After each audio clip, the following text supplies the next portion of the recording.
Bienvenue,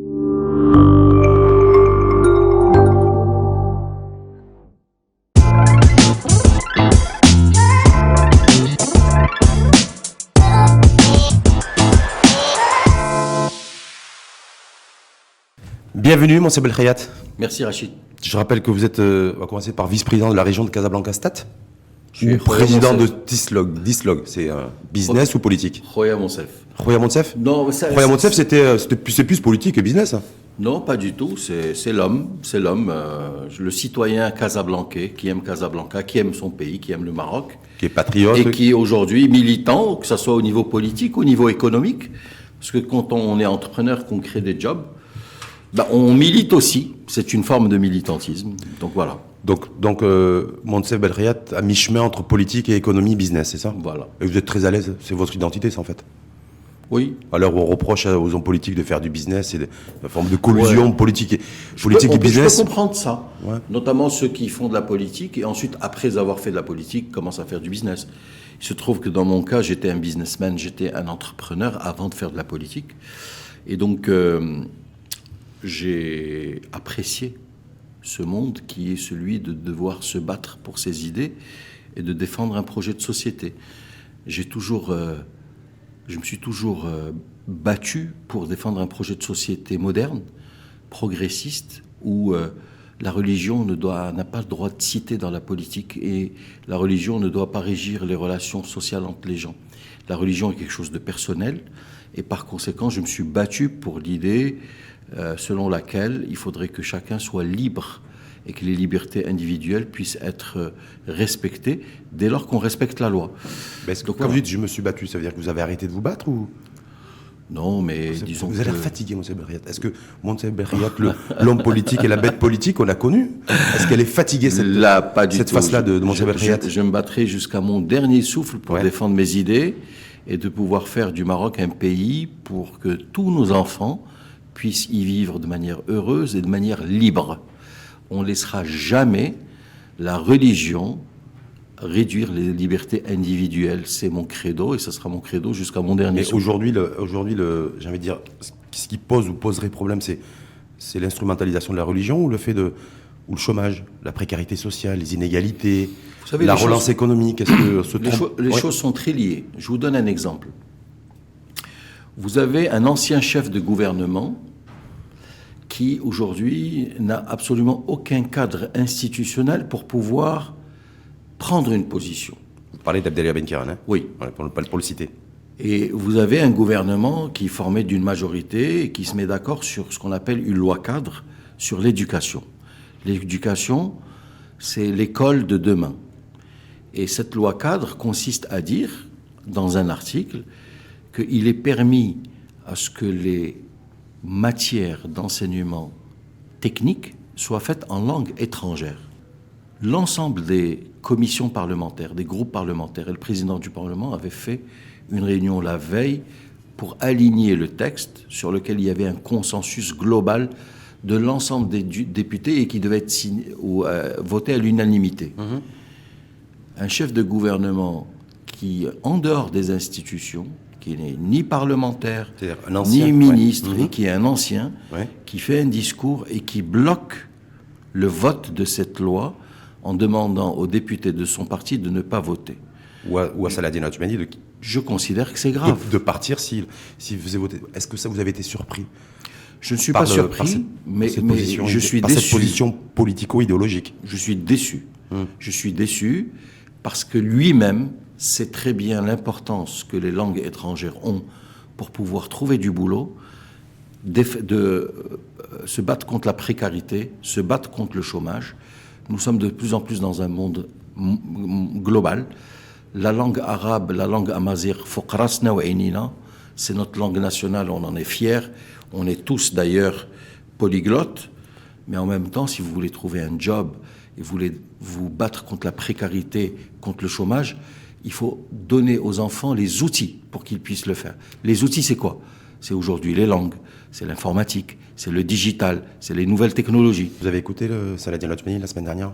Oui. C'était lundi dernier d'ailleurs. Oui, il a parlé pendant 3 heures. Ouais, pendant 3 heures. Oui. Est-ce qu'il vous a convaincu? Disons qu'aujourd'hui, c'est le Parce qu'il a chef... convaincu un représentant d'un parti politique qui est l'allié du PJD. Aujourd'hui, c'est un chef de gouvernement.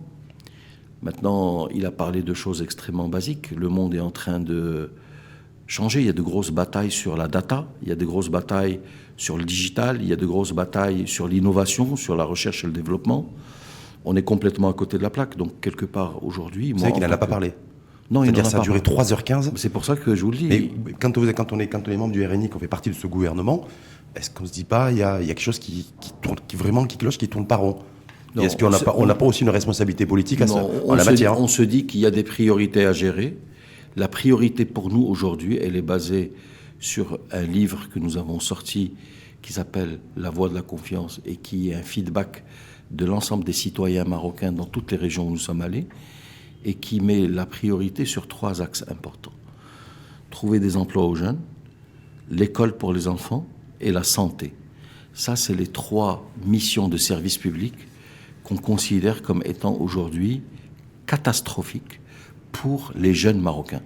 Donc aujourd'hui, notre focus et notre priorité, c'est de fixer ces 3 éléments. La santé, l'école... Quelle santé? Quelle école? Alors justement... Parce que la privatisation de l'enseignement, je veux dire, l'école privée gagne du terrain. Le problème, il est là, c'est qu'aujourd'hui, les ménages marocains souffrent. Les ménages marocains ont aujourd'hui des dépenses qu'elles n'avaient pas avant. Donc du coup, les habitudes de consommation sont en train de changer. On le voit dans le business. Aujourd'hui, les gens mangent moins pour pouvoir dépenser plus ailleurs. Je m'explique. Avant, moi-même, j'étais à l'école publique. Mes parents ont payé pour moi 20 dirhams par an, assurance comprise. À l'école? À l'école. Pour votre scolarité. Donc aujourd'hui, mon pays a fait quelque chose pour moi. Il m'a éduqué, mes professeurs m'ont éduqué de manière gratuite. C'était l'école gratuite. Aujourd'hui, si vous voulez avoir une bonne éducation, vous êtes obligé d'aller payer dans le secteur privé. C'est un non-sens. Le service public au niveau de l'école est aujourd'hui défaillant. Qu'est-ce qu'on fait quand on est politique, quand on est en responsabilité pour on essaye de faire passer une loi cadre pour pouvoir... Non, là, il n'y a pas de gratuité. Là, la loi, c'est juste les langues. L'introduction de langues, de langues étrangères, il n'y a pas de... Il n'y a pas du tout. Ouais. La loi cadre est une loi globale dans laquelle on assure la gratuité de l'école. On assure plusieurs éléments liés à comment l'école doit être gérée. Parce qu'on assure l'efficacité de l'école. Etc. Et on assure l'efficacité de l'école avec des enseignants, avec des critères bien définis. Et parmi les textes ou les articles, il y en a 2 sur les langues et qui consistent à pouvoir introduire des langues étrangères, notamment pour les matières techniques.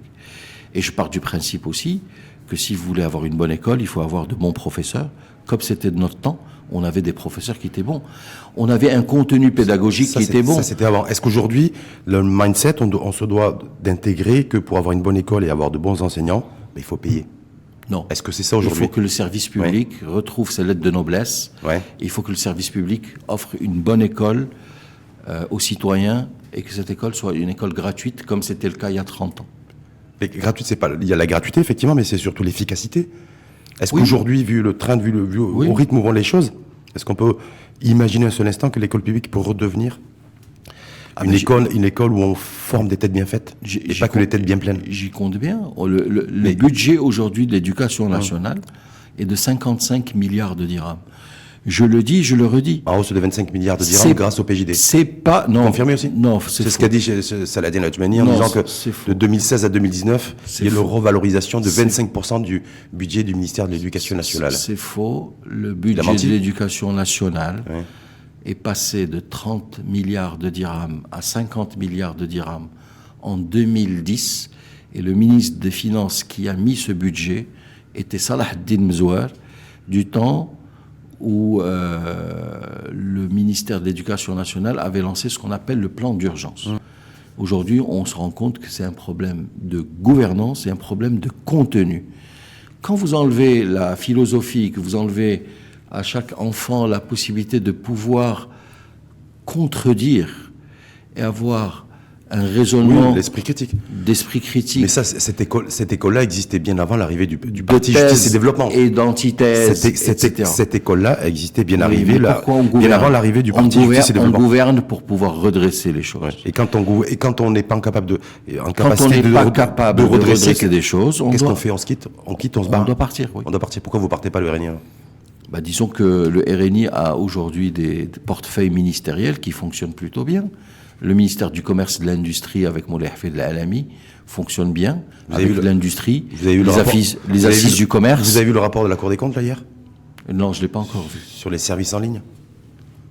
Non, je ne l'ai pas encore vu, non. Vous savez ce qu'il dit? Non, dites-moi. Que rien n'a été fait depuis 2013. Sur tout ce qui est... Rien net recul, tout ce qui est e-gov, tout ce qui est dématérialisation des procédures administratives. Oui. Rapport accablant, je pèse mes mots, quand je vois ce rapport de Degeto concernant toute la politique numérique, l'économie numérique et la dématérialisation des procédures administratives. Alors, je vais vous répondre. Le ministère du Commerce et de l'Industrie et du numérique est un ministère qui avait beaucoup de problèmes. Quand Moulay Hafid Al-Alami est arrivé, il a clairement dit qu'il donnait la priorité à l'industrie. Il a fait un super boulot de lancement et de relancement de l'industrie, notamment en créant des clusters sur l'automobile, sur l'aéronautique et sur le offshoring. Ahmed Reda Chami avait déjà bien bossé là-dessus. Mais Moulay Hafid a transformé l'essai en créant des investissements réels et des jobs. Donc on parle de 400 000 jobs créés sur la période... Même si le HCP conteste ces chiffres-là, oui, mais bon... mais de toute façon... ça, c'est la regarde, vous me direz. Non, je vous réponds. Les 400 000 jobs créés sont... 400 000 emplois industriels en 4 ans. Oui, et c'est la CNSS qui donne ces statistiques. Donc les chiffres sont là, et la CNSS en atteste. Vous savez, en Allemagne, ils n'arrivent pas à créer 100 000 emplois industriels par an. Oui, mais aujourd'hui... En Allemagne, ils fabriquent des voitures qu'ils exportent, les marques allemandes, on ne va pas faire de la pub, et ils ne créent pas 100 000 emplois industriels nets. Mais bon, ça c'est... Mais Rachid, cette bataille ne me regarde pas, c'est entre le HCP... On part d'une base très très basse. Ouais. On part d'une base très très basse, où aujourd'hui on arrive à créer et à produire au Maroc 1 million de voitures par an. Il y a tout un écosystème sur Tanger, sur Fès, sur Kenitra, sur Rabat et sur Casablanca qui s'est créé dans cette industrie. Mais il n'y a pas que ça, il y a le offshoring, il y a aussi tout ce qui est lié à l'aéronautique, etc. Et qui fait que l'industrie a plutôt bien fonctionné. Aujourd'hui, ce qui n'a pas encore fonctionné, c'est le commerce et le digital.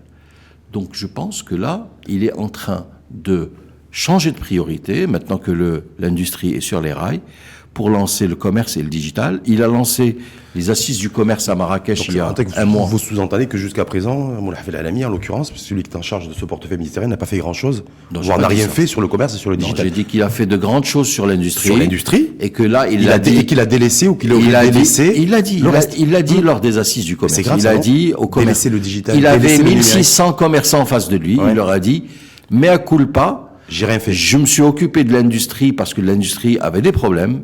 On a réussi et aujourd'hui l'industrie est sur les rails.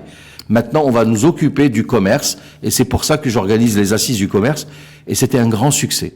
Je suis aujourd'hui persuadé qu'il aura les capacités sur les 2 années qui restent à pouvoir faire de grandes choses sur le commerce et sur le digital. Y compris ne serait-ce que rattraper le retard pris surtout sur le digital, surtout sur le commerce, on va parler de discours. Il est rapide et il pourra réagir. Ouais, parce qu'on a pris énormément de retard. Hein.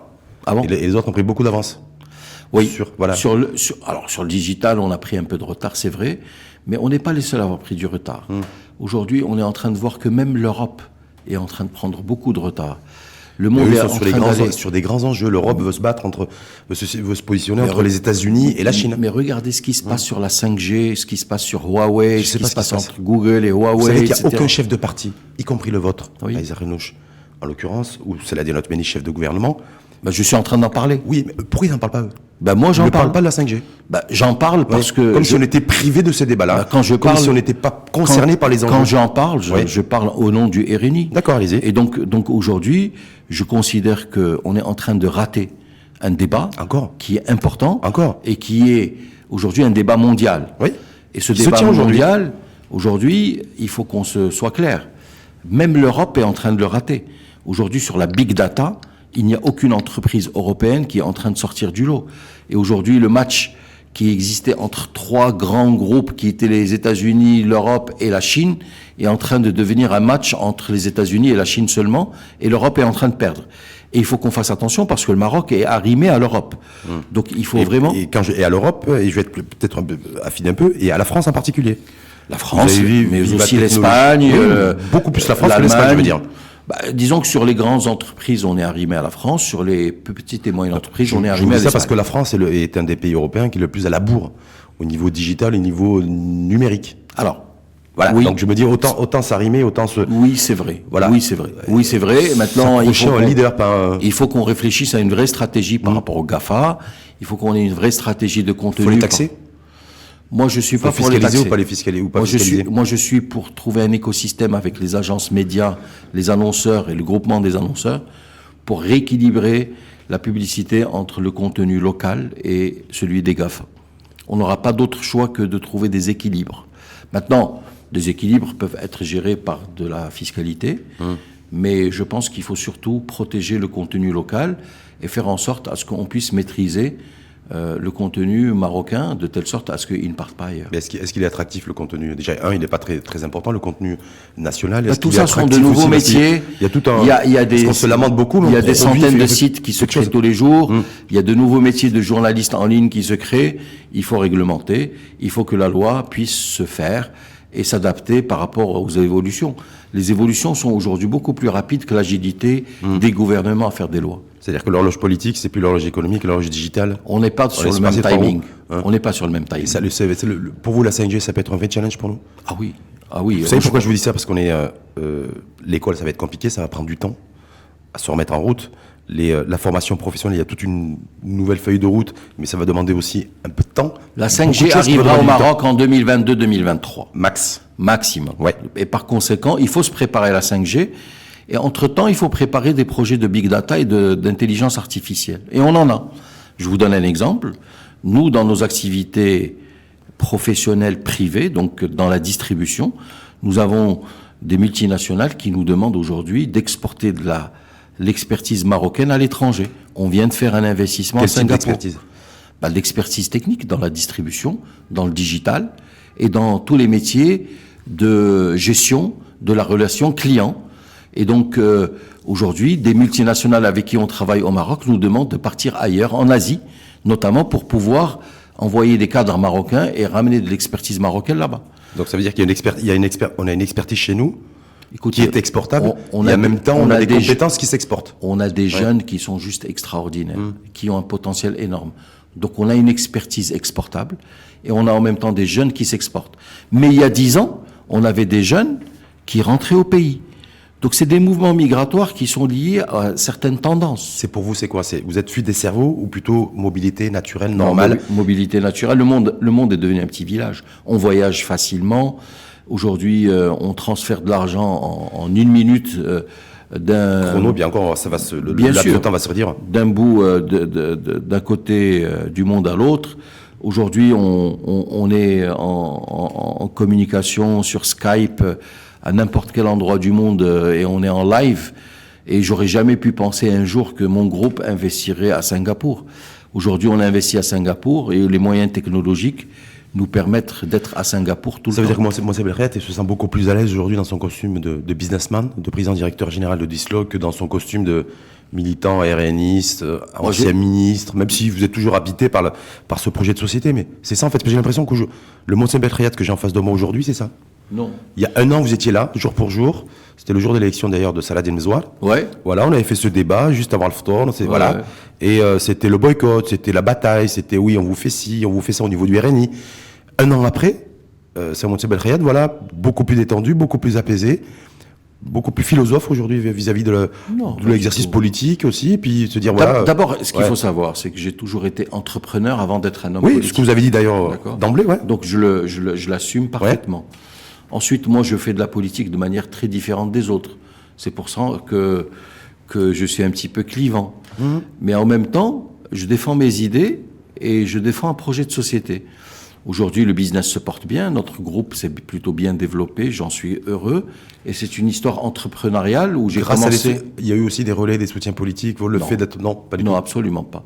J'ai commencé il y a 14 ans avec une équipe de gens autour de moi. Et les seules... personnes qui m'ont soutenu sont le système financier marocain, c'est-à-dire les banques. C'est-à-dire les banques marocaines ou les banques installées au Maroc? Les banques marocaines et installées au Maroc. Parce que vous avez dit les deux, plus les fonds d'investissement.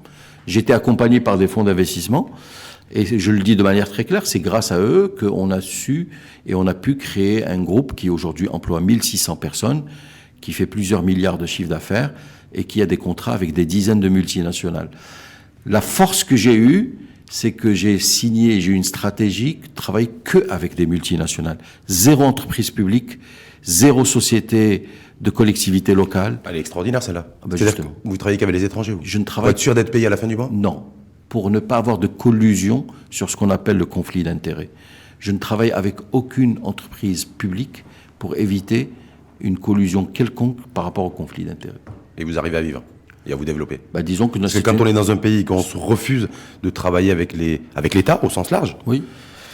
Les entreprises nationales, c'est qu'on se prive quand même d'une bonne part de mais gâteau, non? Tant que je suis un homme politique, je ne travaillerai jamais avec une entreprise étatique ou avec une collectivité, quelle qu'elle soit.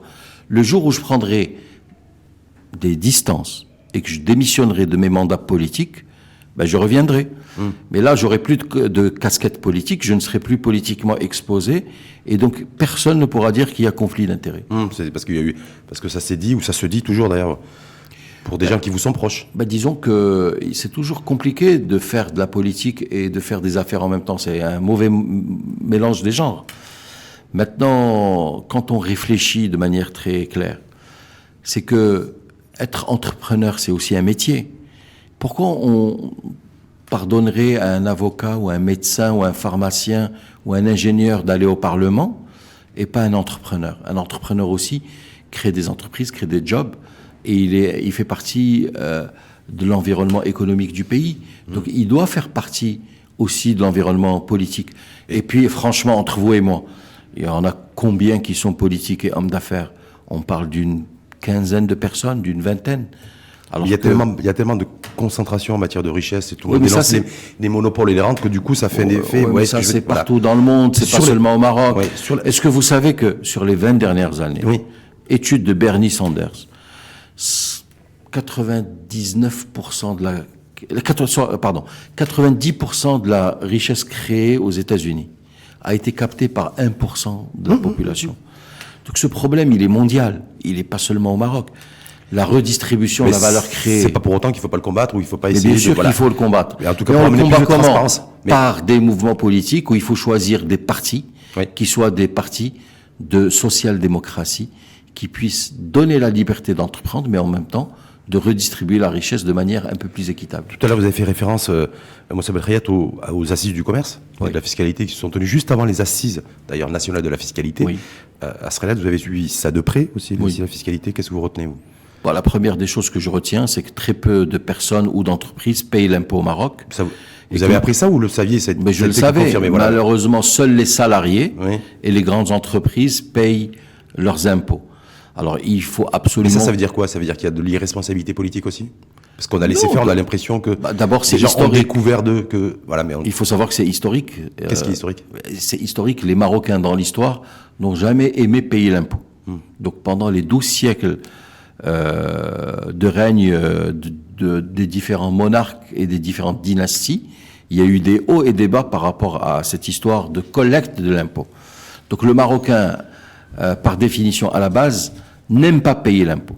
Donc ceux qui aujourd'hui payent l'impôt, c'est ceux qui sont transparents, c'est-à-dire les grandes entreprises, et qui payent de l'impôt parce qu'elles gagnent de l'argent, mais aussi qui sont obligés de déclarer leurs employés parce qu'il y a un système de salaire brut et de salaire net. Mais tous ceux qui sont indépendants ou qui sont entrepreneurs ou petits entreprises, soit ne déclarent pas, soit déclarent de manière frauduleuse. Vous avez écouté la sortie de Zoé Chorfi, le secrétaire général des Finances, ça a fait le buzz, qui était un adepte du buzz sur les réseaux sociaux. Oui, je l'ai écouté. Qu'est-ce que vous dites? Vous dites bravo? Je vais répondre tout de suite par rapport à ça. Mais avant, ce qu'il faut savoir, c'est qu'aujourd'hui, il y a 250 000 entreprises au Maroc qui ne déclarent pas. Un peu moins, Qui ne déclarent des déficits chroniques chaque année. D'impôts et qui ne payent pas d'impôts. Et sur les 250 000 qui déclarent, il y a seulement 17% qui déclarent un bénéfice. Et sur les 17% qui déclarent un bénéfice... Que fait l'État? Une fois qu'on a dit tout ça, parce qu'on le sait, que fait l'État et que fait le RNI? Que font les politiques, si ce n'est de constater, et si ce n'est que pire que ça, c'est de dire aux Marocains, si vous voulez une baisse de l'impôt sur l'IS pour les entreprises, ou une baisse de l'impôt sur l'IR pour les salariés, ben, il faudra élargir l'assiette. C'est-à-dire que il faut que j'aille taper l'État, là où les assises, là où il faut. les assises de la fiscalité ont été organisées par l'État. Le débat a été organisé par l'État et les chiffres ont été présentés par l'État. Et aujourd'hui, l'État est en train d'apporter des solutions par rapport à cette problématique pour agrandir l'assiette fiscale, pour dire aux personnes qui ne payent pas, notamment les professions libérales, il faut que vous soyez contributeurs au même titre que les autres, les commerçants aussi, et beaucoup de populations qui ne payent pas. Et l'État est en même temps en train de trouver des solutions. Propriétaires de cliniques. Je vais y arriver, je ne botterai pas en touche. Ouais, parce que vous avez pris... Non, je vais y arriver. Ouais. Et l'État est en train de dire aussi, trouvons des solutions innovantes pour booster la croissance, booster les créations d'emplois. Et donc, ils sont en train, en ce moment, de faire les calculs, après les assises de la fiscalité, pour prendre 2 secteurs d'activité, que sont l'industrie et les nouvelles technologies, et de les réduire le taux d'imposition à 17,5%. Donc si vous prenez un 17,5% de taux d'imposition sur l'industrie et sur le digital et les nouvelles technologies, bah forcément c'est une mesure que l'État prend et qui est incitative pour créer et booster 2 secteurs d'activité. Digital. Maintenant, où on a pris beaucoup de retard. Oui. Même si vous baissez l'IS, à partir du moment où les chantiers ne sont pas ouverts et qu'il n'y a pas de dynamique, ça va être compliqué. Et l'industrie, il y a des pays qui sont peut-être beaucoup plus compétitifs, qui n'ont pas fait la sieste depuis, comme nous, depuis des années. Notre industrie est en train de décoller. Oui, c'est juste, moi, l'industrie. Quand on dit industrie, c'est dire automobile. Notre industrie, de manière globale, y compris l'agro-industrie, le textile, etc., est en train de repartir. Il y a un rebond certain. Maintenant, ce qui est certain, c'est qu'avec ces mesures fiscales d'accompagnement qui sont en train de mettre en place. Ça vous confirmez que ça en va, effectivement, il va y avoir un IS à 17,5% sur l'industrie et sur les nouvelles technologies. Je confirme que le ministère des Finances est en train de faire ses calculs et qu'ils reviendront vers... Ah, c'est vrai que le ministre est réuniste, en plus, Mohamed Medjaboun. Tout à fait.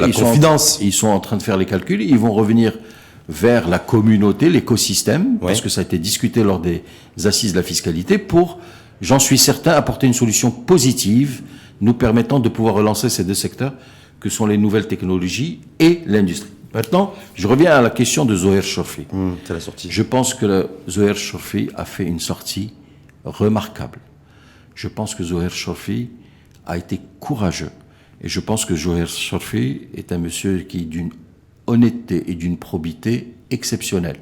Et il a dit ce que beaucoup de Marocains pensent. Y compris au RNI ? Y compris au RNI. Maintenant, mais ce que le RNI n'a jamais dit. Oui, mais puisque moi je vous le dis, moi je suis RNI, donc je vous le dis. Mais vous étiez aux responsabilités, je veux dire, le fait de dire aujourd'hui, de confirmer ce que... Maintenant, qu'est-ce que je dis ?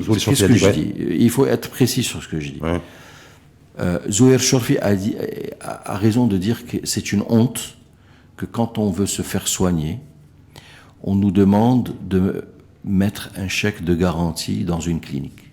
Et c'est vrai, c'est une honte, parce que donner un chèque de garantie est frauduleux et c'est contraire à la loi. Qu'est-ce que vous disent les cliniques aujourd'hui ? Elles vous disent, moi je ne demande pas de chèque de garantie. Moi je demande un chèque certifié. Mais quand on est devant une urgence, on n'a pas le temps d'aller à la banque pour certifier un chèque et revenir. Et donc le problème, il est où ? Le problème, c'est que le chèque a perdu toute sa crédibilité. Et donc, en tant que moyen de paiement... Mais c'est mort le chèque avec le... Le chèque qui était d'une puissance inégalable, et celui qui émettait un chèque était sûr d'être tiré parce que le chèque était fort et que celui qui avait un chèque impayé se retrouvait en prison, fait qu'aujourd'hui, le chèque a perdu sa force et sa crédibilité. Et moi, aujourd'hui, en tant qu'opérateur économique, qui fait des affaires tous les jours, qui est commerçant, aujourd'hui, le plus gros problème que nous avons dans le business, c'est pas la croissance.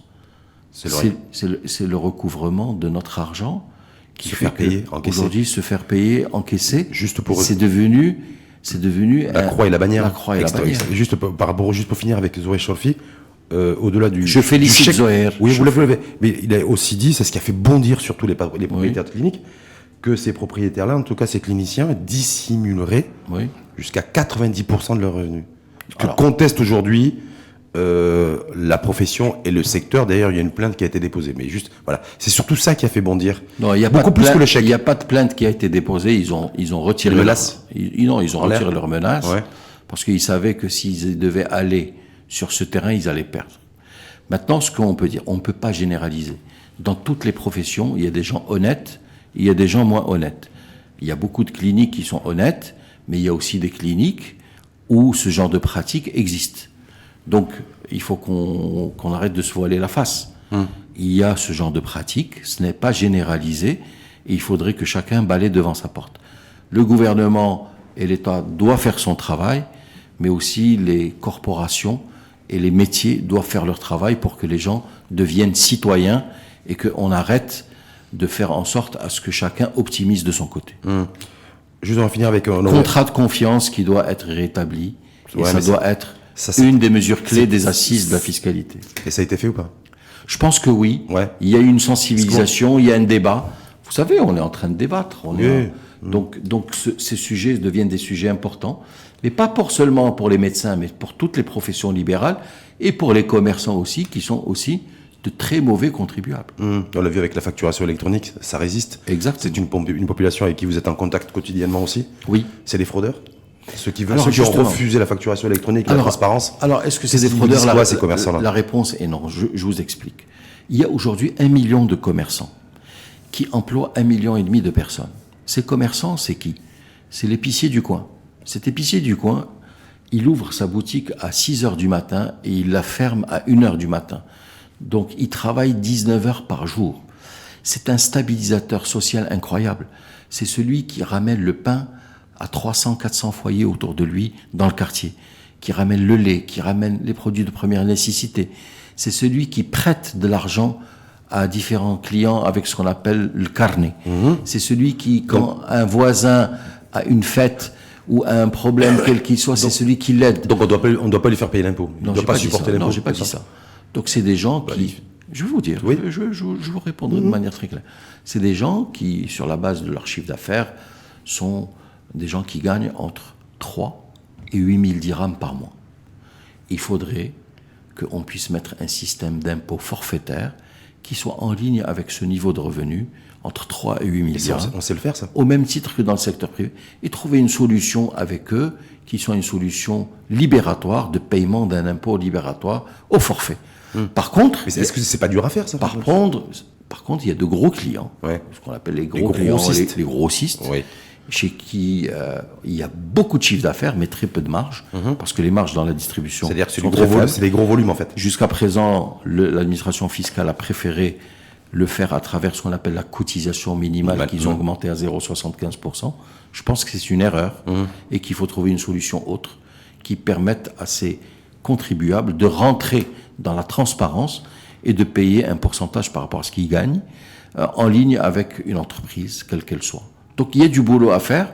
Moi, je suis content que le débat ait lieu, que les assises aient eu lieu, et que maintenant, il faut passer à opérationnaliser les mesures de ces assises. Et c'est apparemment le plus dur qui commence.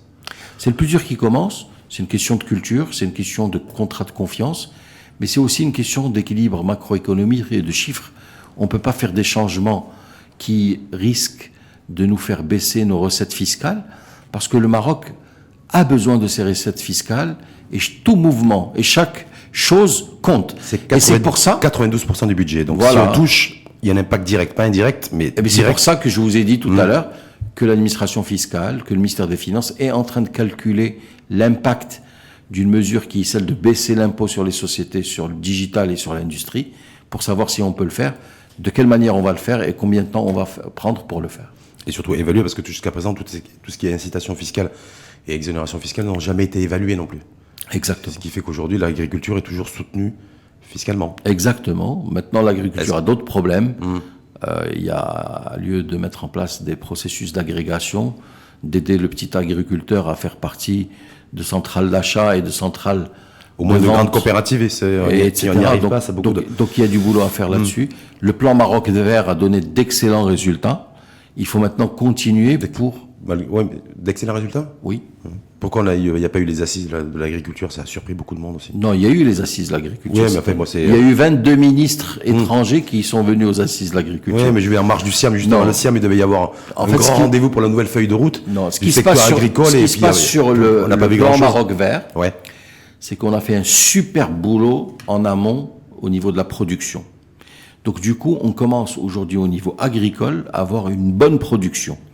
Il faut maintenant travailler, on a fait un bon boulot en aval. Il faut maintenant travailler en amont sur la partie commercialisation, export, pour que nos produits puissent être sur les rayons et créer des marques et créer de la valeur au niveau donc des produits aval. Compétitifs. Bien sûr, et surtout exportables et sur des rayons de supermarchés, d'hypermarchés, en Amérique du Nord, au Moyen-Orient, en Asie, etc. Ultra concurrentiel.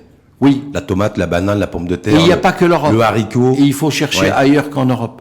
C'est-à-dire, les pays de l'Europe de l'Est, la Russie, l'Amérique du Nord. Logistique, on fait comment pour il y a des solutions exporter de l'orange jusqu'en Russie. Aujourd'hui, il y a beaucoup d'oranges qui est exportées en Russie. Heureusement qu'il y a la Russie. Pas suffisamment d'ailleurs, d'après les exportateurs d'agrumes chez nous. Justement. Mais bon, maintenant il y a beaucoup de productions nouvelles, les fruits rouges qui sont en train de se développer. Il y a beaucoup de travail qui est fait sur l'agro-industrie.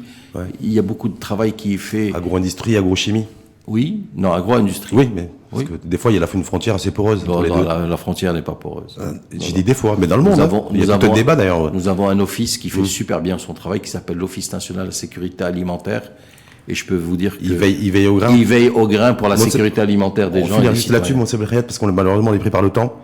On a commencé par le politique. Oui. Belriyat, le businessman, ce qui a été un peu le fil rouge et le colorant un peu du débat, mais se finir aujourd'hui à quelques mois de cette échéance de 2021 qui concentre beaucoup d'attention de la part d'observateurs avertis qui disent il faut qu'on arrive à sortir de cette spirale négative. RNI. Qui annonçait la couleur déjà, Isaac Renouch arrivé premier aux élections en 2021. C'était clairement annoncé, d'ailleurs critiqué par certains responsables du PJD, en disant qu'ils trouvaient ça gonflé, et que le parti était déjà en campagne.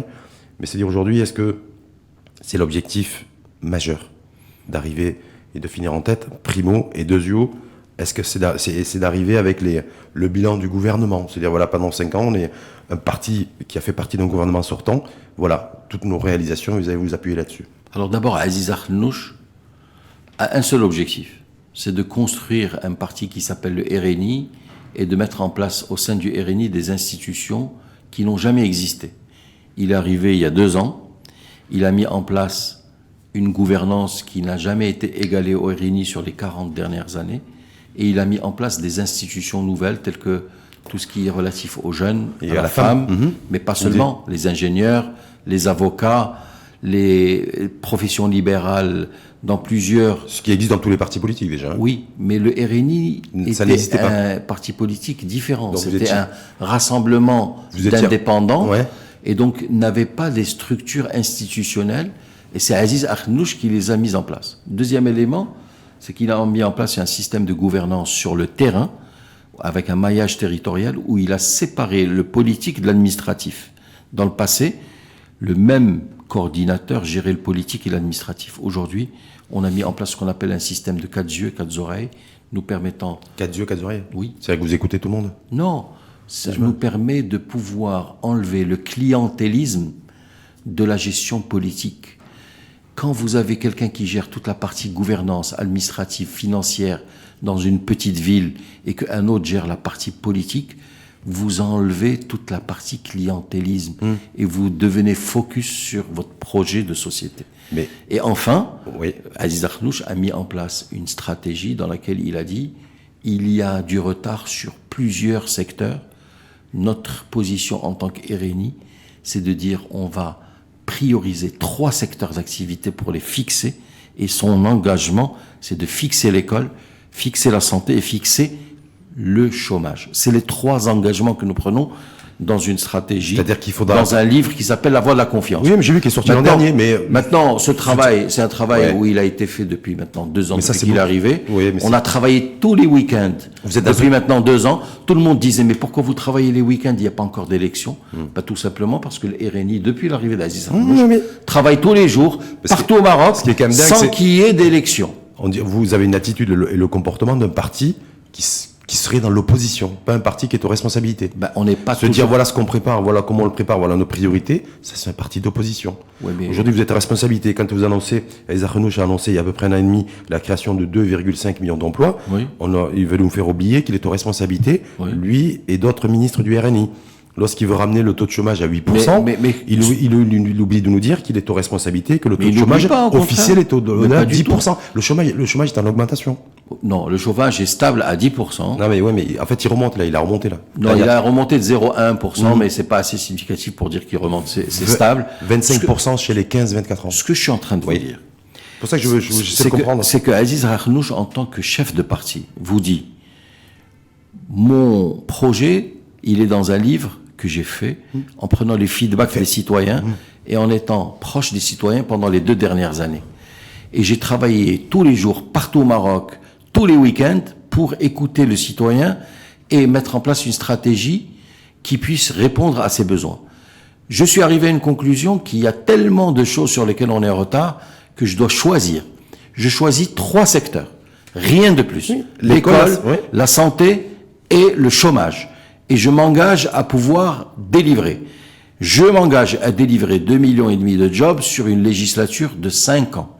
Je m'engage. C'est impossible, ça. Oui, mais quand aujourd'hui... En tout cas, tout ça pour dire que vous avez une attitude comme si vous étiez un parti qui était dans l'opposition et non pas aux responsabilités. Mais aujourd'hui, c'est pour ça que, limite, j'ai envie de dire, vous êtes diffuseur de schizophrénie. Mais pas du tout. Mais voilà, mais Rachid, vous êtes aux responsabilités. Rachid. Vous êtes aux responsabilités. Rachid, nous sommes dans une majorité gouvernementale qui est dirigée par le PJD, et nous sommes, avec le PJD, en totale inadéquation sur le projet de société qu'il propose par rapport à celui qu'on propose. Donner au RNI la possibilité de diriger le pays en tant que chef de gouvernement, et vous allez voir les résultats que le RNI va obtenir. Mais le RNI n'a pas dirigé depuis 1975. Et par conséquent, aujourd'hui, qu'est-ce qu'on dit?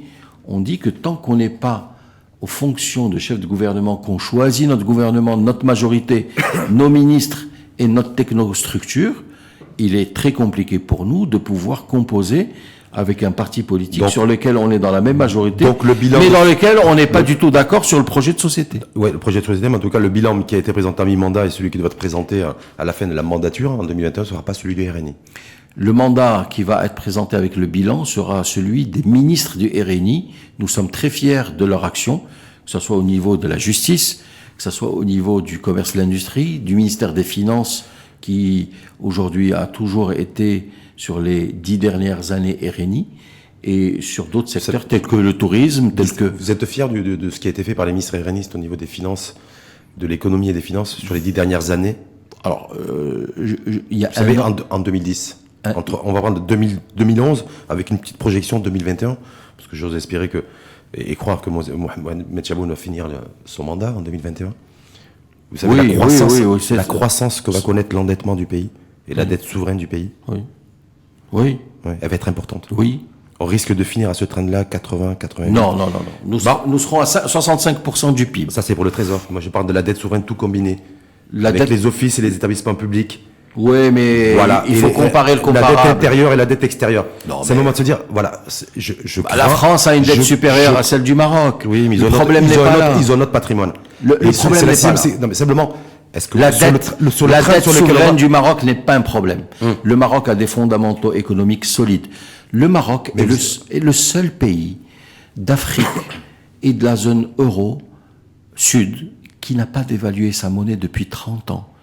Vous savez, un Algérien, un Tunisien, un Égyptien, un Angolais, un Sud-Africain, un Nigérian, un Kenyan, un Turc ont tous vu leur monnaie dévaluer de manière significative. Imaginez-vous que du jour au lendemain, vous vous levez... Et leur économie repartir. Oui, mais imaginez-vous que demain, vous vous réveillez et vous trouvez que pour acheter $1, il faut payer 30 dirhams. C'est arrivé dans certains pays. Le Maroc a eu une monnaie stable pendant 25 ans. Le Maroc a maîtrisé son inflation pendant 25 ans à moins de 2% d'inflation par an. Le Maroc a maîtrisé son déficit budgétaire de manière significative. Certaines économies vous diront c'est peut-être pour ça qu'on est en panne de croissance et qu'on est arrivé à la fin du modèle. Oui, mais je l'ai dit dans notre émission il y a un an. Oui. J'ai dit que M. Boussaïd était un excellent ministre des Finances. Le problème, il est où? C'est qu'il faut aussi relancer l'économie. L'économie a besoin de confiance. Et Mohamed Ben Chaboun, il va faire quoi? Il est sur les deux? Je pense qu'il est sur les deux parce que c'est un monsieur très intelligent qui a l'expertise. Quand il annonce... C'est un homme du terrain. La levée d'$1 milliard, $1 milliard dans les prochaines semaines, nouvel emprunt. Qu'il annonce d'ores et déjà un nouvel emprunt aussi, une nouvelle levée de fonds sur les marchés internationaux. Il lève de l'argent à moins cher que la dette actuelle. Oui. Donc en fait, il fait ce qu'on appelle du revolving pour réduire le coût du service de la dette. Il a raison. C'est un monsieur du terrain, c'est un banquier. Faites-lui confiance. C'est un excellent ministre des Finances et de l'économie. Est-ce que ça va permettre de relancer l'économie? Alors, ce qui permet de relancer l'économie... Je ne suis pas un expert, mais je ne crois pas. Moi, je vais vous répondre. Oui.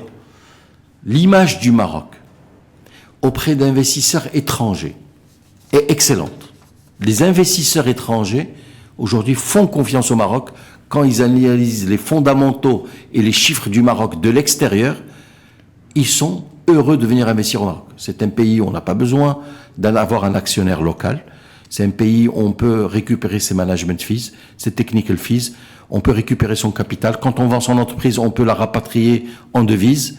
C'est un pays où la monnaie est stable, pas de dévaluation, l'inflation est maîtrisée, et c'est un pays en croissance. Tous les indicateurs du Maroc sont au vert. Le problème du Maroc, il est où?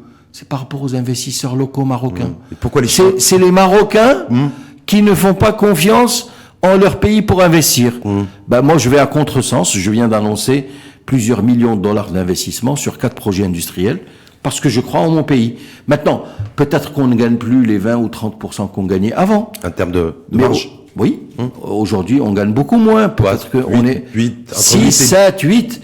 Mais on continue à gagner de l'argent. C'est la moyenne européenne. Hein. Ben, il faut pas se voiler la face. On continue à gagner de l'argent. Il faut pas avoir honte à gagner de l'argent. Tu gagnes peut-être plus 20 ou 30% comme avant, mais tu gagnes 6, 7, 8%. C'est les taux qu'il y a en Europe sur l'industrie. Et c'est pour ça que nous, c'est pour ça que je dis que aujourd'hui, sur la distribution, on est à 1%, et on serait heureux d'arriver à 6, 7, 8%. On serait heureux. Donc, aujourd'hui, moi, ce que je dis, c'est que j'appelle les investisseurs marocains à reprendre confiance. Cette confiance, elle s'instaure pas. Elle vient avec le temps. Rappelez-vous, entre 2000 et 2010, les niveaux de confiance qu'il y avait, que tout marchait bien, la bourse marchait, l'immobilier marchait. Parce qu'il y avait tout à faire aussi. Bah justement. Voilà. Bah, maintenant, il y a encore beaucoup à faire. Mais que c'était plus facile de faire à cette époque-là. Aujourd'hui, c'est plus difficile dans le sens où il faut être compétitif, il faut être performant, il faut réorienter aussi. Le niveau de compétition qu'il y a au Maroc est très élevé. C'est pas facile d'être un entrepreneur. On n'est pas suffisamment dans un environnement concurrentiel. Toutes les études le révèlent. On n'est pas dans un environnement. Ça dépend des secteurs. Il y a des secteurs protégés. Globalement, je parle. Voilà. On n'est pas suffisamment dans un environnement concurrentiel. Autrement, on aurait une économie qui serait beaucoup plus compétitive et on serait à la recherche de beaucoup plus de performance. Je pense sincèrement que c'est en train de s'améliorer sur la partie industrie. Je pense sincèrement que sur la partie digitale, il y a une prise de conscience. Je pense sincèrement qu'au niveau fiscal, il y a un véritable accompagnement qui est en train de se faire. Et je pense sincèrement que si on réussit le pacte social, qui est celui de fixer l'école, de régler l'école et de trouver une solution à l'école et à l'hôpital public, et de trouver des solutions par rapport à l'emploi, on va y arriver. Mais ça passera certainement par le relèvement de la pression fiscale. Il faudra payer plus d'impôts. Comme tout le monde, comme les Européens. On va devoir payer plus d'impôts et travailler plus. On va devoir élargir l'assiette fiscale. Donc de nouveaux entrants. Pour réduire progressivement l'impôt dans le temps d'ici 2025. Mais je pense qu'il y aura un relèvement de la pression fiscale. Moi, semble-t-il, avec un transfert. Quand on baisse l'IS, il faudra bien qu'il y ait un impôt, quelqu'un qui paye un impôt. Personnellement, je suis pour la baisse d'impôts.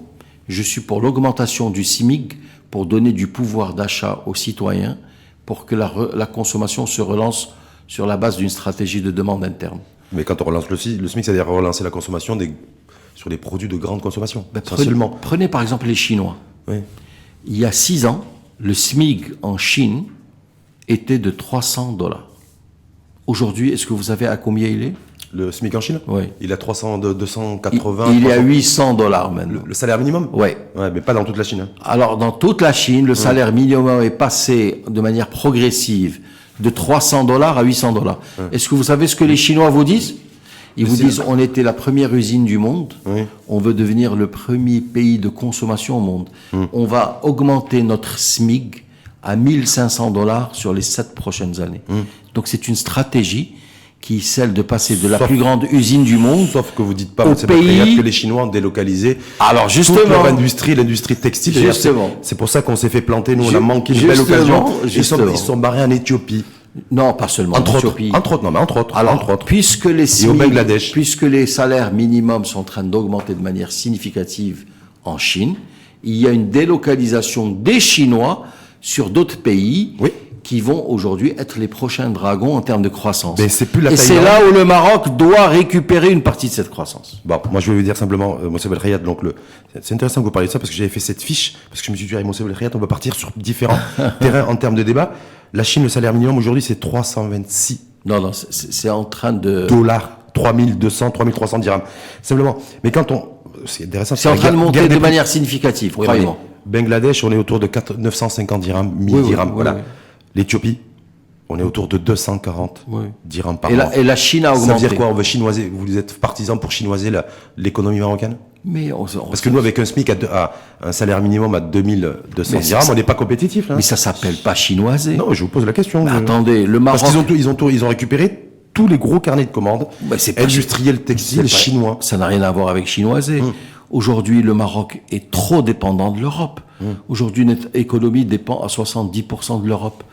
Donc, il faut aujourd'hui qu'on diversifie nos sources. Mais ça fait 10 ans qu'on le dit et on n'y est pas arrivé, hein. La diversification, hein. Il faut. On devait, oui, on y est arrivé. Avec le RNI, d'ailleurs, on n'y est pas arrivé. Alors, ça s'appelle pas chinoiser, ça s'appelle trouver de nouveaux débouchés en Asie. C'est quoi? Il faut dire aux Marocains aujourd'hui, il va falloir bosser, se retrousser les manches et travailler pour moins de 1000 dirhams par mois. Il faut se retrousser les manches. Est-ce que c'est ça, le message? Pas du tout. Moi, je viens de le dire. Moi, j'ai dit qu'il faut donner du pouvoir d'achat aux consommateurs.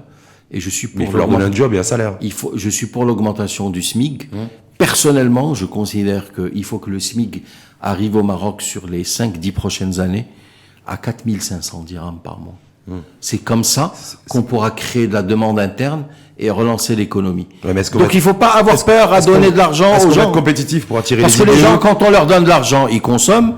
Quand ils consomment, les entreprises croient. Quand elles croient, elles investissent. Et quand elles investissent, elles créent des jobs. Ça, c'est intéressant comme thèse. Mais se dire, moi, je suis donneur d'ordre, je vais m'intéresser, j'ai la carte du monde pour investir. Le Bangladesh, c'est 1000 dirhams le salaire minimum. Et puis au Maroc, on m'annonce que le salaire minimum est de 4000 ou 4500 dirhams selon les vœux de Moussa Belkhayat. Parce qu'on a des atouts. Le choix est vite fait, à mon avis, non? On a des atouts. On a aujourd'hui une position géostratégique importante et la possibilité de pouvoir exporter à un marché de 500 millions de personnes qui s'appelle l'Europe. Donc on est toujours attaché à l'Europe. Oui, géographiquement, on est attaché à l'Europe. Sauf que le donneur d'ordre européen, si le salaire minimum au Maroc double ou triple et atteint 4000 dirhams, il viendra plus au Maroc. Si, il viendra au Maroc. Parce que ça ne sera pas intéressant. Non, il continuera à venir au Maroc. Parce qu'il faut projeter aussi le salaire minimum au Portugal, en Roumanie, en Europe de l'Est, etc. Donc le Maroc restera toujours compétitif par rapport à l'Europe. Nous sommes pour l'Europe ce que le Mexique est pour les États-Unis. Nos relations avec l'Europe doivent rester d'excellentes relations à tous les niveaux. Donc l'Europe restera notre partenaire numéro 1. Mais il ne faut pas que l'Europe dépasse 50% de notre business. Il faut qu'on puisse développer notre business avec l'Amérique, avec l'Asie, avec l'Afrique, avec le monde arabe. Donc il faut diversifier. Mais il faut produire beaucoup plus aussi. Parce que vous avez dit qu'il faut augmenter le salaire minimum. Il faut produire beaucoup plus. Regardez les chiffres de la couverture. Regardez les chiffres de la couverture des importations par les exportations. Sur les 7 dernières années, le Maroc a fait un bond spectaculaire grâce aux exportations des produits automobiles et des produits aéronautiques. Oui, mais ça suffit pas à équilibrer la balance. On a toujours un déficit commercial chronique de 20 milliards de dollars. Oui. Voilà, donc ça c'est la réalité aussi. Et simplement de se dire aussi sur les salaires. C'est parce que nous n'avons pas de ressources naturelles. Oui, mais simplement, voilà, quand on ramène sur les indicateurs, et simplement se dire aussi qu'avant d'augmenter le salaire minimum, il faut penser aussi à rehausser la productivité nationale. Oui, mais je pars du principe que remonter le salaire minimum permettra de donner du pouvoir d'achat au consommateur qui va consommer et qui va générer un nouveau cycle de croissance. Moi, c'est par la demande interne que je considère que la croissance doit repartir. Même, vous ne considérez pas que Alors maintenant, la demande interne, il faut qu'elle soit accompagnée par des mesures.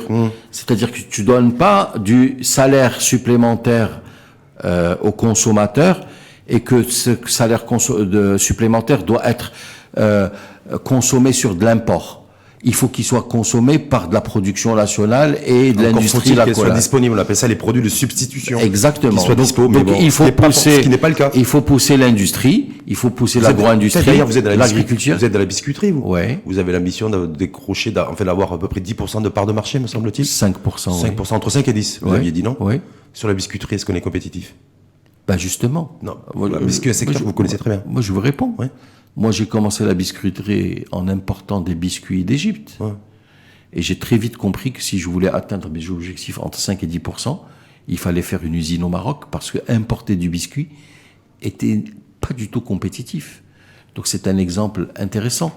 Donc si aujourd'hui les pouvoirs publics peuvent m'aider à monter mon industrie avec une bonne fiscalité, Et pourquoi pas avec des subventions? Je vais créer avoir les mêmes avantages que l'investisseur industriel étranger. Exactement. Donc zéro IS pendant 5 ans. Exactement. Et ça, vous n'y avez pas droit en tant qu'investisseur. Ben justement, donc j'ai dû être obligé de prendre un partenaire étranger. Et c'est le partenaire étranger qui va faire l'investissement. Qui est égyptien d'ailleurs. Qui est égyptien et je serai actionnaire minoritaire avec lui. C'est lui qui va gérer le projet. En tout cas, Moussa Belrihia annonce l'ouverture d'une usine industrielle de biscuiterie. Oui. Et ça, il le fait pas pour faire plaisir à son pote, Moulafel Alami, mais il le fait parce que c'est son cœur. C'est ce qui va lui permettre d'atteindre et de pouvoir disposer de entre 5 et 10% de parts de marché sur la biscuiterie, à la fois sur la production et à la fois sur la livraison. C'est ça. Et c'est un projet, un investissement de 146 millions de dirhams. Ça, c'est pas du flan, ça. C'est du réel. Qui crée 600 emplois. À quelle échéance? Le terrain a été ficelé. Nous n'avons pas trouvé de terrain. À Casablanca? Oui. Même en tant que vice-président de la région, on n'a pas trouvé de terrain. Vous savez pourquoi? Parce qu'on est dans une industrie qui a besoin d'être connectée au réseau d'assainissement d'eau. Et il n'y a aucun terrain qui a 120 mètres de longueur, parce que les lignes de biscuits sont très longues, c'est des fours, qui sont connectés au réseau d'assainissement. Donc, où est-ce qu'on a trouvé le terrain? À la Chambre de commerce française. Qui a des parcs industriels. Équipés. Et qui ne vend pas les terrains, qui les loue. Donc on a loué un terrain, donc on s'en fout de l'actif immobilier. Par contre, ce qui est important, c'est qu'on puisse avoir un bel outil industriel. Et donc aujourd'hui... Vous l'avez dit à Moulafel Alami, ça? Oui, il le sait. Il est conscient du problème. Non mais c'est grave ça. Ce que vous êtes en train de dire, Moussa Belrihia, est extrêmement grave. Oui. Oui, on n'est même pas fichu d'avoir une zone industrielle connectée aux assainissements, avec les surfaces et au traitement des eaux usées, extraordinaire, avec les surfaces dont ont besoin les industriels. C'est un scoop ça. Mais c'est un bad buzz pour moi ça. C'est pas un bad buzz, c'est la réalité. Il y a aucune gloire. Je trouve ça dramatique. Je suis vice-président de la région de Casa. J'ai cherché un terrain industriel dans Casablanca depuis maintenant 10 ans. Je l'ai pas trouvé, que ce soit au niveau logistique sur mes plateformes, que ce soit au niveau industriel. Je n'ai finalement trouvé ce terrain que dans les parcs industriels de la Chambre de commerce française, que je félicite d'ailleurs, et à qui je demande de montrer leur business model aux différents, on va dire, élus, comme moi, pour nous apprendre à comment faire une zone industrielle. En tout cas, merci à vous, Moussa Belrihia. Je vous en prie, Rachid. L'émission débat, ça faisait 1 an qu'on s'était pas croisé dans le studio. Et puis bon, ça n'a pas changé. J'ai toujours les mêmes idées. Donc, je ne pense pas. Le projet de société, être à l'aise en étant militant politique et un businessman. Créer des emplois. Créer de la richesse. L'annonce d'une création d'usines industrielles, de biscuiteries à Casablanca. Et se battre pour un projet de société moderne, ouvert, où la religion doit être une affaire personnelle et que personne ne doit réduire les libertés individuelles on se dira peut-être au nom de la religion. Que comme dans certains pays, la religion qui unit, c'est la religion du dollar, non, de pas l'euro, du business. Non, je sais pas. Non. C'est pas votre religion, ça? Il faut qu'on soit dans un pays... C'est un peu votre religion, non, ça? Non, absolument pas. Vous êtes à l'aise avec le fric, avec l'argent, avec la réussite? Mais j'ai pas honte de cela. Moi, je suis un entrepreneur, et un entrepreneur, et dans le secteur privé, doit gagner de l'argent. D'ailleurs, un entrepreneur qui gagne pas d'argent, il fait faillite, et quand il fait faillite, il y a des centaines d'emplois autour de lui qui disparaissent. Donc, gagner de l'argent, c'est pas honteux. Je suis fier de réussir. Je suis fier de prouver que dans mon pays, en 14 ans, 15 ans, on peut créer un groupe de zéro. Je suis fier qu'on puisse avoir un ascenseur social. Donc, je l'ai pris, ça marchait pour vous. Ça marchait. Mais ça marche pas pour tout le monde. Ça marche pour beaucoup de gens. Croyez-moi, moi j'ai eu beaucoup de collègues à l'école, au lycée, qui sont de couches sociales défavorisées, qui ont réussi. J'ai eu beaucoup de collègues à l'ISCAE, promotion 91, 92, et ensuite d'autres. Tous ceux qui ont fait l'ISCAE, je les rencontre, ils ont tous réussi.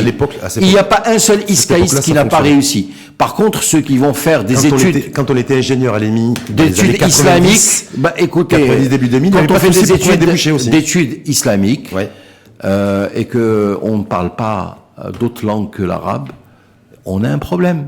on a un problème parce que même notre syntaxe de raisonnement est fausse. Et donc, on a un problème. Il n'y a aucune entreprise qui va recruter quelqu'un qui ne parle pas une langue étrangère. C'est pas possible. Ça, il aurait fallu le dire et surtout agir politiquement il y a 20 ans. Mais on n'a pas, on n'a pas cessé de le dire. On n'a pas cessé de le dire. Mais là, je le redis, si on ne réagit pas tout de suite sur l'école pour sauver nos enfants sur les 20 prochaines années, on va rentrer dans un mur. Donc je ne sais pas si c'est un scoop ou pas un scoop. Non, malheureusement, mais j'arrête pas de le dire. Malheureusement, c'est pas un scoop. Donc moi, je le dis. Mais simplement d'agir pour que, au lieu de parler, les arbres pas là, on doit agir. Dans ce cas, il faut qu'on ait les mains libres au niveau du gouvernement pour pouvoir le faire. On les a pas aujourd'hui. Aujourd'hui, c'est agir. En tout cas, merci à vous, Monsieur Belkhayat. Alors, ironie du sort, vous savez que vous avez, vous avez celle qui vous a précédé. C'est Nabila. Nabila Mounib. Oui. Bon, je ne l'ai pas dit, je vais recevoir Monsef. Mais vous, je vais vous dire, voilà, j'ai reçu Nabila, mais vous le saviez. Oui, je le sais parce que je l'ai suivi. Ouais. C'est une personne que j'aime bien. Vous connaissez mon histoire avec elle, donc je l'ai battue aux élections. Ouais. Mais on était dans la même circonscription. Circonscription d'Anfa. Oui. Non, en fait, Sidi Beliout. Le souci, c'est qu'elle a un discours qui n'a pas changé depuis 20 ans. Il faudrait qu'elle puisse, à mon avis, trouver un nouvel angle d'attaque. Elle a des idées qui sont correctes et des idées qui sont complètement farfelues. Mais globalement, ça reste une personne qui a les mêmes valeurs que beaucoup de Marocains et qui défend les libertés individuelles aussi. Qui défend plus l'employé que l'employeur.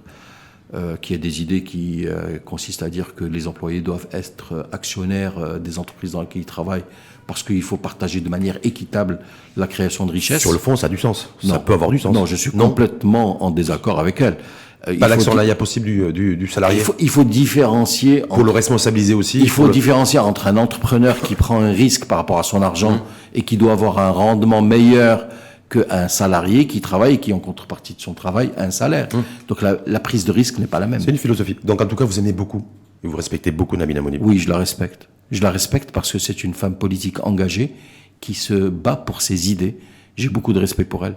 Et donc c'est une femme politique que je respecte et que j'aime beaucoup. Maintenant, si elle changeait son discours un tant soit peu, je pense qu'elle peut percer. Si elle ne change pas son discours ? Elle restera sous la barre des 2% et donc faire de la politique et de manière continue pendant de longues années et ne pas réussir aux élections, c'est pas bien. On fait de la politique pour gagner les élections et pour prendre le pouvoir, pour pouvoir défendre nos projets de société, nos idées. Elle a de bonnes idées et sur lesquelles, à mon sens, il faut juste un ajustement pour qu'elle puisse réussir à convaincre et accrocher l'électorat. Merci en tout cas, Monsef Belkhayat. Vice-président de la région Casablanca-Stat, président de Dislog Group et président aussi, ou toujours président de la Fondation Mohamed VI. Des champions sportifs, ouais, jusqu'à demain. Donc demain, on a une assemblée générale. Demain, vous faites virer, c'est ça ? Peut-être. On a une assemblée générale élective qui va élire le nouveau président. Donc on verra. Il n'y a pas eu de candidature jusqu'à présent. Donc il y aura 600 personnes dans la salle qui sont tous des champions. Donc on va voir s'il y a quelqu'un qui veut se présenter en tant que président pour gérer la chose des champions sportifs. Il y a aussi l'avenir d'une nation et d'un pays. Oui. Bon, je vous donne un exemple. Oui. Vous vous rappelez de Chicha, le grand joueur, là, Chicha. Oui. Donc il a vieilli, il est seul, ses enfants ne s'occupent pas de lui. Donc on a dû gérer un cas social très important. On l'a mis en maison de retraite, on est en train de nous occuper de lui. Il y a plein de jeunes qu'on a aidés à faire leurs études, notamment à l'université, qui sont diplômés maintenant et qui sont des enfants de champions.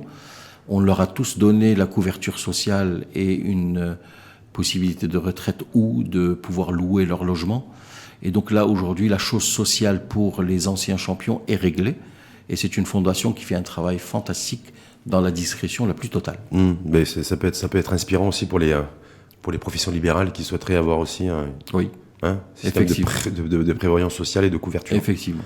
Merci en tout cas, Monsef Belkhayat. Je vous en prie. Vice-président de la région Casablanca-Stat, président du Dislog Group et membre du bureau politique du RNI. Voilà. Merci en tout cas à vous. Merci Rachid. Belle journée. À vous aussi. Bon ftour.